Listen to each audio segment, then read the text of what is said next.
Welcome to Ifala Ministry. It's a new day, it's a new life, it's a new light, it's a new world.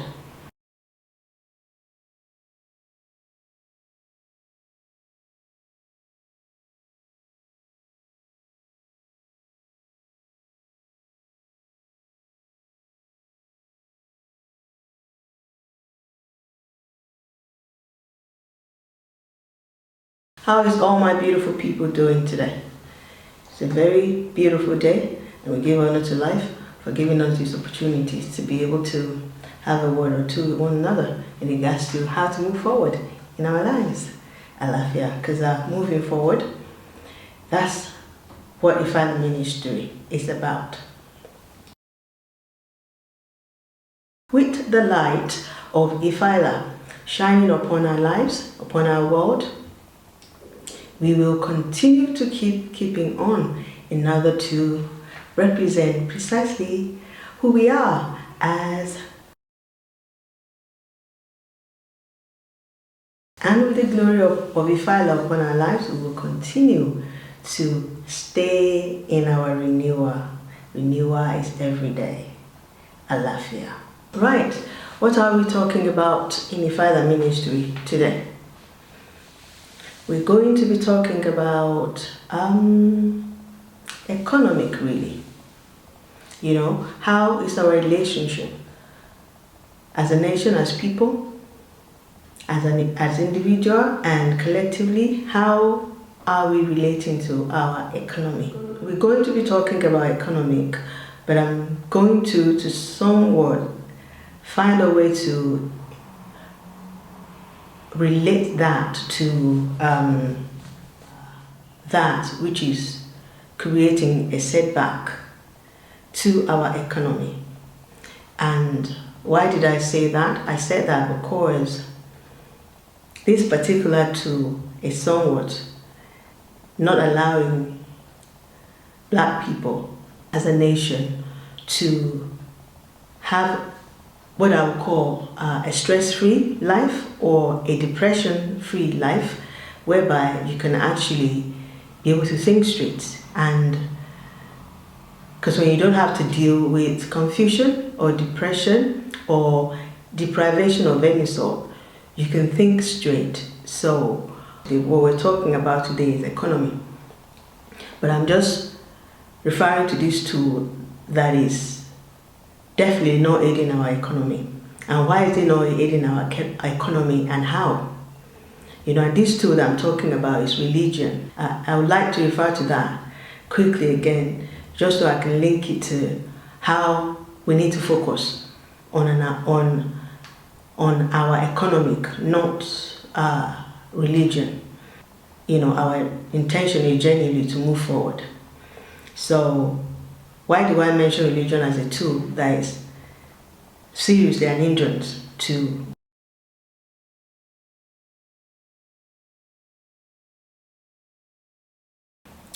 first off, when you look at the definition of religion, it just says worship or God or gods or supreme human. This is somewhat a plain definition of religion. Now, when you underline war, what does that tell you? That's religion. I'm just trying to aid us to start it seriously, like, so that you won't have to live your lives with these sort of problems anymore. You know, so it takes a person to start to see things clearly rather than what you've been told. So it's worship. When you underline war, what does that say to you? Now, are you warring against the supreme being, or are you warring against God or gods? You're warring against nature, if you want to call it nature. So what does that tell you ordinarily? You're living in nature and you're doing worship against nature, against a living person, against a person or someone that definitely is not warring against you. So religion, what I'm trying to point out here, is about war. It's not about living your life to the fullest. One point. Second point, religion makes you to forget about who you really are. First of all, every nation in the world, every community in the world have their own history, their own story. The story in the Quran and in the Bible, no disrespect to anyone, they're not telling the story of you as an African. They're not telling this history or story of you as a black person with the R. Do you understand what I'm trying to say?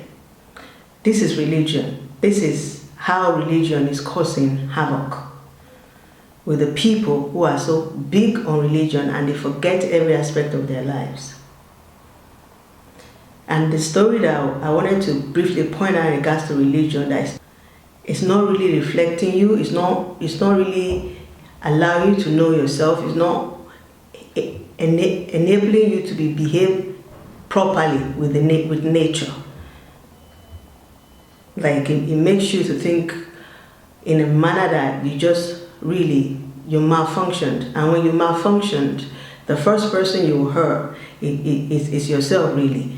But the aspect of it I wanted to mention now that I find very necessary for me to mention in part of the history or story told in the Bible, the Sodom and Gomorrah story. That you can, when you sit back and you think properly, you'll say to yourself, this history or this story are written by other people. You didn't write it. So your story is not Sodom and Gomorrah story. What am I trying to say here? Nigeria as a nation, as a country,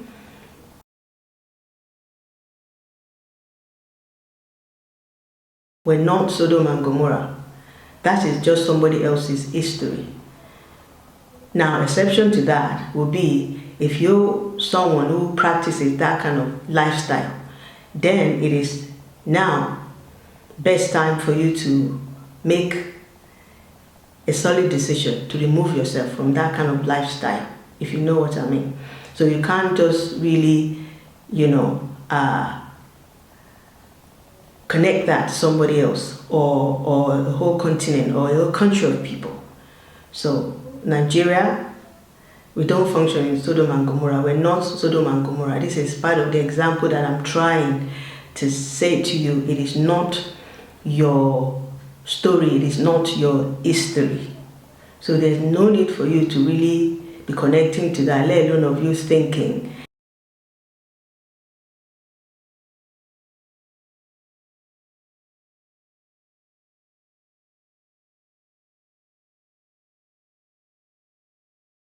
that's who you are, or that's what's going to give you a breakthrough in life. If that's what's going to give you a breakthrough in life, say Africa continent for example, or Nigeria, the breakthrough will have happened before 500 years ago.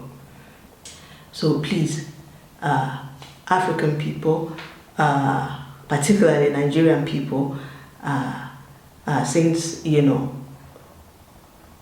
the ethnicity and the combination of people in Nigeria as one people is more extensive than anywhere else in the world. So that's why I'm somewhat, talking about Nigeria this minute, So I'm saying to Nigerian people, snap out of it. Snap out of this religion, crusades, religion, jihad, religion, madness that you think you have to function in that lifestyle to be exactly what I am missing it. Maybe somebody knows something, I don't know. What is that doing for you? Does that make you more powerful than somebody else? Does that make you more in love with nature than somebody else? This big on religion, this religion that we continue to hand down to generation from generation to generation, just really helping people to forget themselves, to not really have a breakthrough in life. That's what religion means. And it is evident. If you stop for a minute and start to think, what I'm saying is not strange. For some reason, you are distracted. It's a distraction. Just so you'll not be able to make sense of why you are here on this earth. That's what religion is. It's a strategy to continue to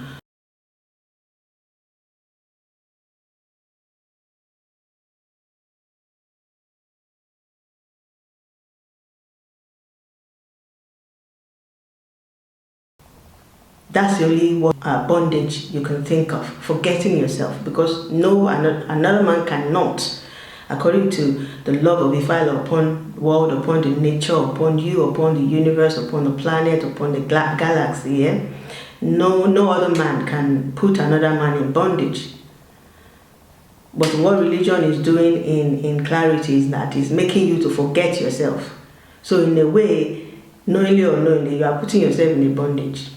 And this is part of what Ifala ministry has been given permission, what Ifala has given Ifala ministry to remind us who we really are, to wake us up. That's the reason why Ifala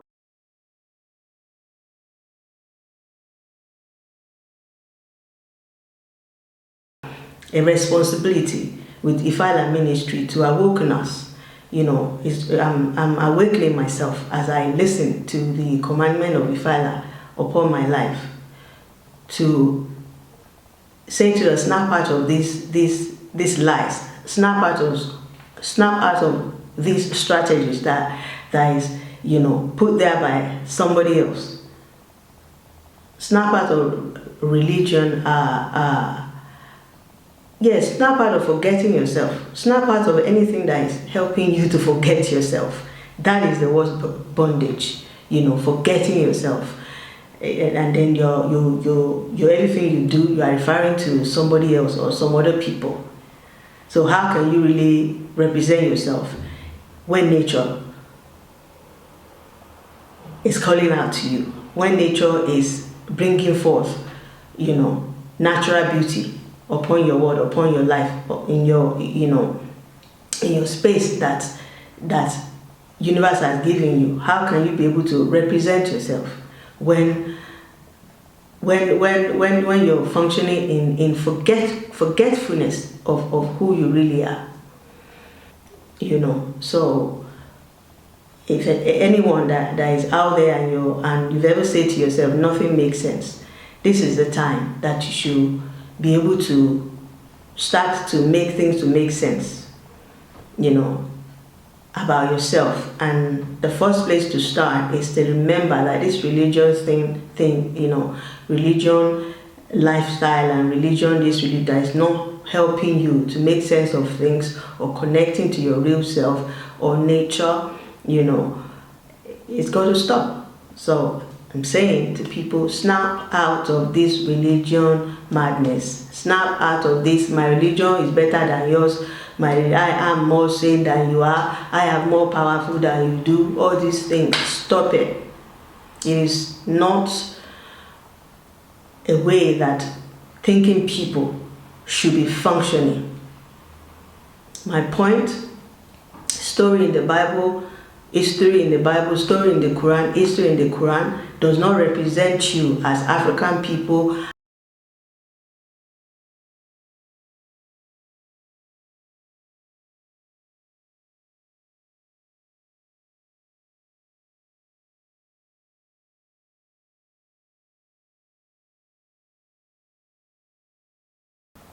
Alafia. Now, I mentioned that briefly because the discussion that we're having today is actually about economy. So I mentioned that as one of the strategies, as one of the tools that is placed there to confuse people, to make people to forget themselves, to make people to fight, and to make people to think you're something that you're not. So my point, Nigeria, Africa is not Sodom and Gomorrah. Ifala gave me permission to let everybody, every one of us, to hear that, and you begin to think about who you really are.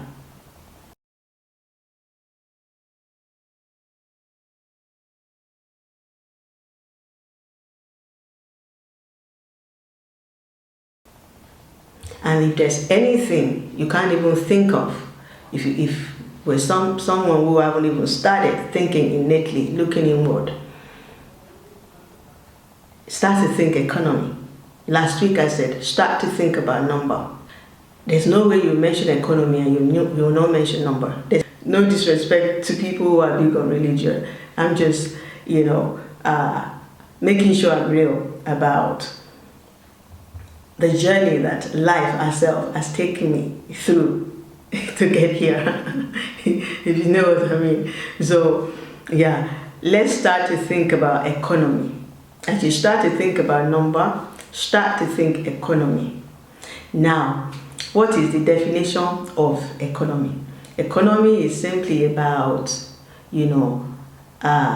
a country or a community of people or a nation of people, your productivity, your distribution, and then how your productivity and your distribution is consumed and by who, and what good is that you are consuming. Are you buying it to consume it? Are you making it to consume it? And what good does that do for you as people, and for your land, and for your environment, and your people, and a general wealth of community of people, really, or country of people, or continent of people, or nation of people, just general wealth, how it transpires from hands to hand. Yeah, and it's a relationship. Economic or economics is your relationship with your business aspiration in your community, in your society, and it could be small business, it could be micro business, it could be conglomerate or corporate businesses. Do you get? That is a general, straightforward overview of what economic is. So start to think economic. Today, if someone was to ask me, religion or economic, which one would you choose? I give honor to life, for loving me and for giving me a breakthrough above, all compromises or yeah. If somebody was to ask me, or if somebody was to ask you, what would you choose?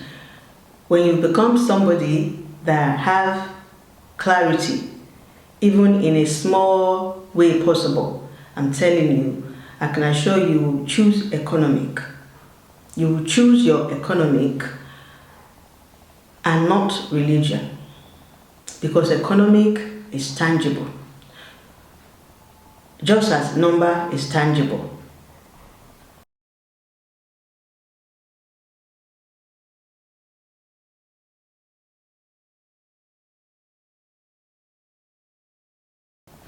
Economic will help you to decide for yourself and what you need to do with yourself. Even if it doesn't make sense at first, the only thing that you need to do is to, do it anyway. Make it happen. If you didn't even succeed at it, the experience and the knowledge you have acquired become yours. And that will keep you firm and strong for your next, project, or your next move, or your next journey, or your next step forward.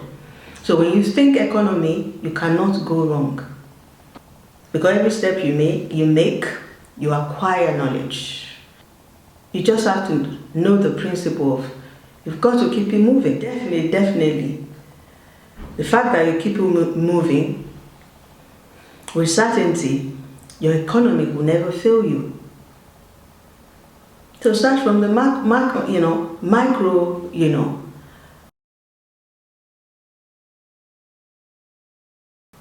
start from the ground up. And it's from that possibility that I would like to mention, for example, say youth, particularly in Congo, in regards to that glory of God, glory of God. People can accredit, God to glory. And when you're talking of gold, even though it's miracle, science of course can be proving how that took place naturally. But even though if you don't know the depth of it, at least it is obvious. Gold in a country or in anybody's life means a good thing. Yeah, so that is glory of Ifeala upon our life. That's glory of God upon the entire Africa, particularly Congo people.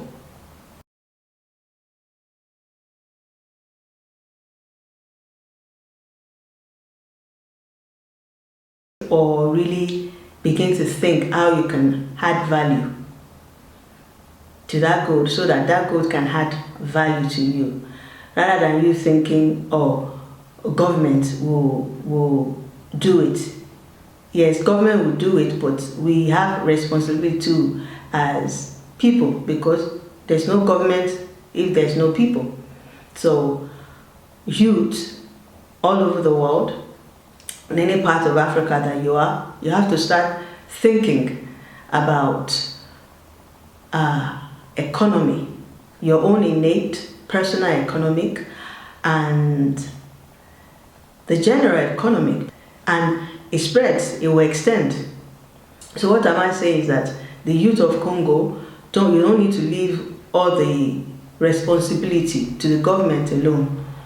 You have to start thinking of how to add value to this gold, meaning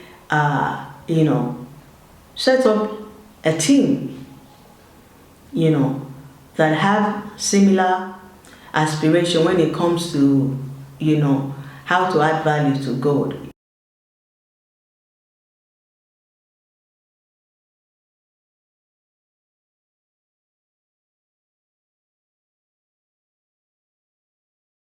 Even if it's in a very, very small way possible, because obviously people who went to the mountain to collect gold, there's no need for you to just not do anything with it.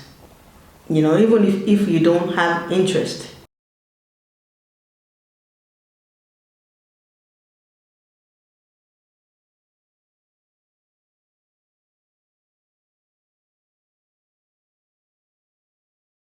At all, I think this is the time for you to allow yourself to kind of gain interest in that line of economic aspiration or economic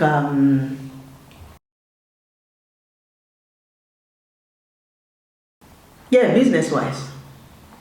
Like look at the gold as a means of income or as a means of business prospect in your life, and I'm talking to the youth of Congo now, so that you don't leave everything to government to do. You can do something as well.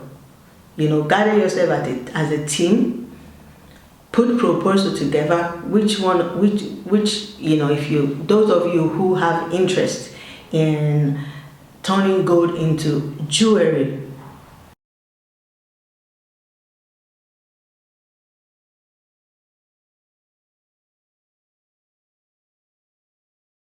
that is at least the smallest way that I think the youth of Congo can add value to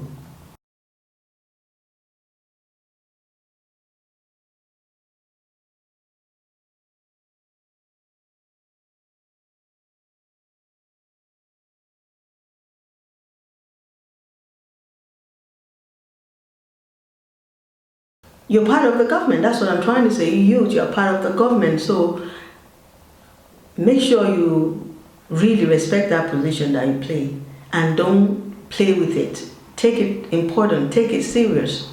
Add value to the gold. It doesn't matter in any small way possible. It's just not enough to just say you want to carry gold and then you're looking for some foreign buyers to come and pay you money. It will be lovely, it will be beautiful to be able for Congo to be a place where people can go and buy beautiful jewelries like Saudi Arabia. Why not? But start in a small way. Immediately you start, you will see your mind and your focus will begin to expand as to how you'll be able to add more value to the gold. But when you don't start at all, there's no chance. And it would be nice in a few years to come to actually see beautiful buildings built in gold in Congo. Wouldn't that be nice?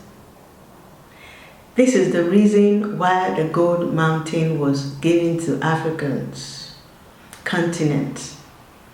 African people, African country. This is the reason why universe, why AFRIKA gave us the gold to allow our country, our continent to beautify, to be beautiful, so that our eye can also see beautiful things, so that we can begin to actually know who we are. African people, black people, we are very, very, very, very special people, loved by nature, loved,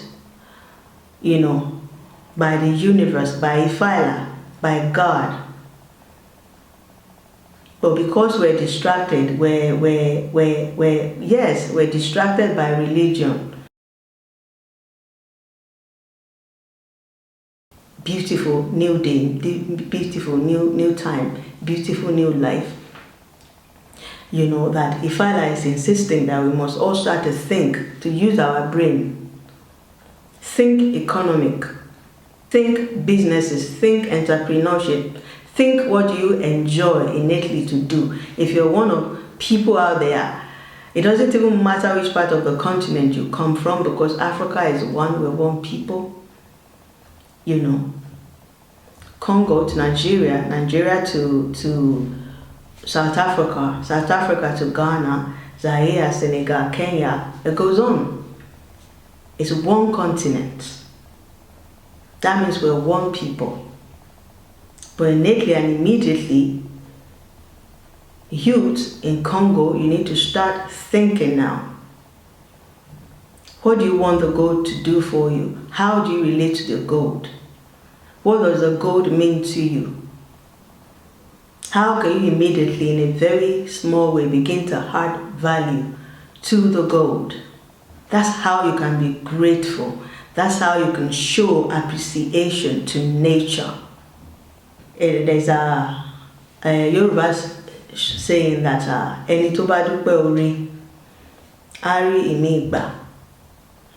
Let me break that down, because I'm kind of speaking to Congo people and the Nigerian people. That's a file for you. You understand? It's a loving God, across border, across the world, all over the world. So, yeah. Congo youth, begin to think how you can add value to the gold, because that gold is there to add value to you. And when you show appreciation by adding value to the gold, when you show love to the gold, when you show gratitude to the gold by adding value to the gold, not just by carrying the gold and say you're going to find some foreign, somebody who can give you quick money or some foreign buyer. No, that should not be your first set of thinking. Never. How can you add value to the gold that will be permanent? Start small, start basic. That's precisely where to start, so that it can be solidified by the earth that gave us this love, this economic boost, this economic strength. It's only when you don't do anything about it that it becomes something else.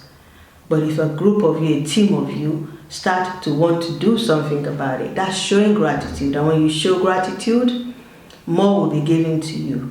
That is the meaning of that saying that I said earlier. When you show gratitude, more will be given to you. So I'm using this time to say to Congo youth, show gratitude to those gold. If it's something that you would love to do, that it will give you joy, that will make you to dance, go for it. We don't have to do another Mansa Musa where you go about, you just add value to giving gold as a gift. Anyhow, add value to the gold. You understand? so that Congo can be another country in the world where people will be able to buy finest, gold jewelry. Think about it. In a very small way possible, we can start gradually to add value to our economics, to elevate and upgrade, our businesses, our markets, our commerce, our finances. It has to start with one person, and if you think you're starting small, that's just what it takes.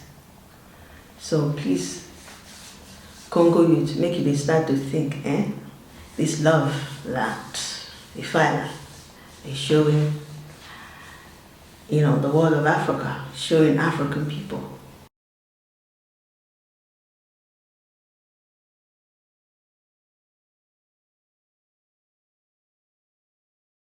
But it takes all African people, the young and the golden,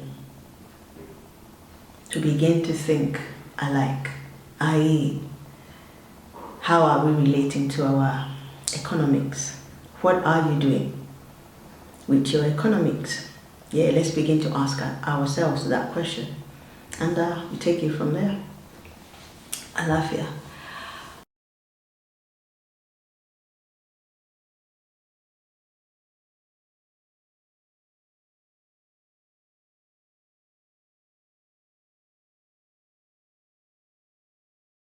Okay.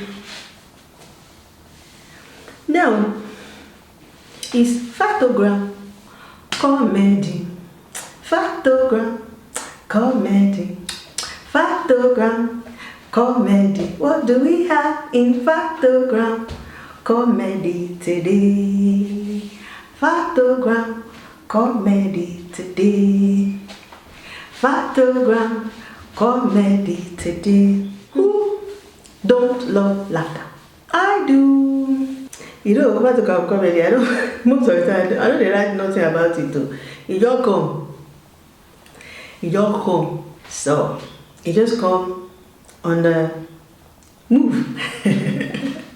Factogram comedy just come on the move. So, what I want you now, Factogram comedy today. I want you the young and the golden. That's what I think this minute. Young, golden.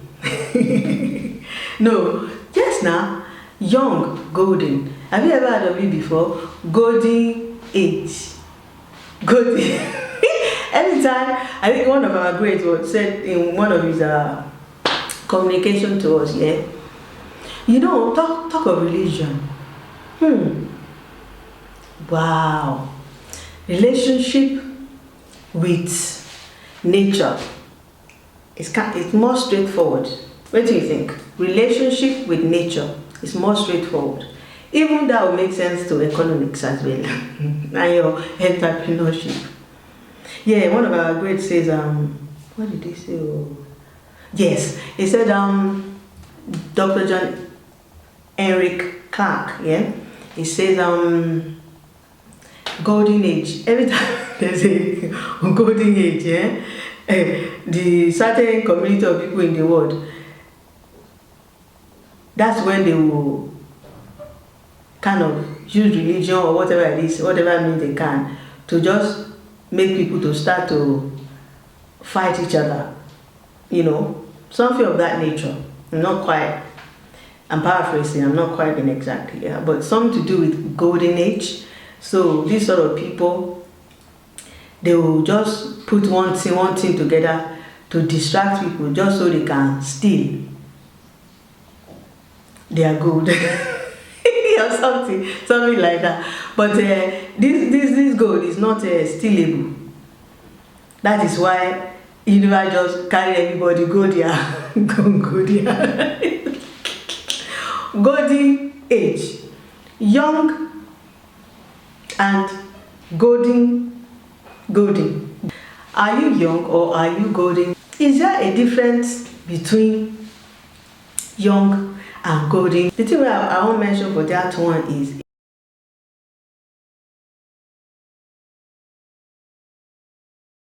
I said Ifa Ella. You see, with Ifa without Ella is a problem. Ifa must to have Ella. And for some people, a lot of things start with sex and they end with sex with them. Ifa Ella is not about that, about flesh things or about sex or things like that. No. And secondly, you can't even finish defining Ifa. All you just need to know about Ifa is just nature, really. It's so when you look at the moon, it's Ifa. When you look at everything, is Ifa. Everything is Ifa. That's good. When you say young and you have golden, saying young, golden. How about we start to address each other that way? Young and the golden. You know, golden. Try and write, go take a pen, write golden. And